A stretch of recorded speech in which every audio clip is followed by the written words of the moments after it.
2 বছর। আমি ভালোবেসে বিয়ে করেছি। প্রথম দিকটা খুব ভালো ছিল।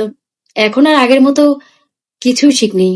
আমার বর আমার ননদকে আর তার মাকে খুশি করতেই ব্যস্ত। আমার কথা একবারের জন্য ভাবে না। আমি যদি ছোট্ট একটা ভুল করি, সেই ভুলটা ধরে আমাকে অনেক অপমান করে। সে সামনে কে থাকলো আর কে থাকলো না, সেটাও তার চোখে পড়ে না। আমার বর কাজের সূত্রে বাইরে থাকে। আমাকে ফোন করে, হয়তোবা কোনো কারণবশত আমি ফোনটা রিসিভ করতে পারি না।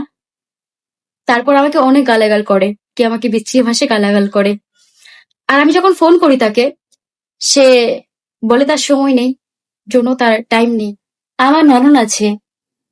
আমার ননদের বিয়ে হয়ে গেছে। মাসের মধ্যে 2-3 বারও বাপের বাড়ি থেকে ঘুরে যায়, কিন্তু আমাকে যেতে দেয় না। আমারও তো ইচ্ছে করে যেতে। এভাবেই দিনগুলো কাটে।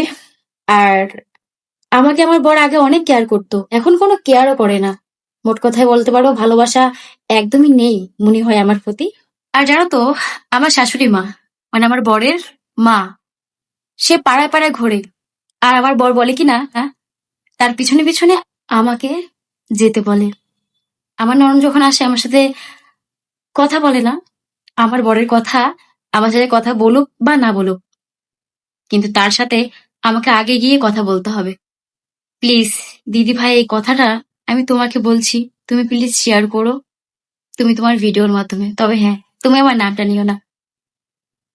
ও কখনো আমাকে সম্মান করেও না আর কখনো করে না।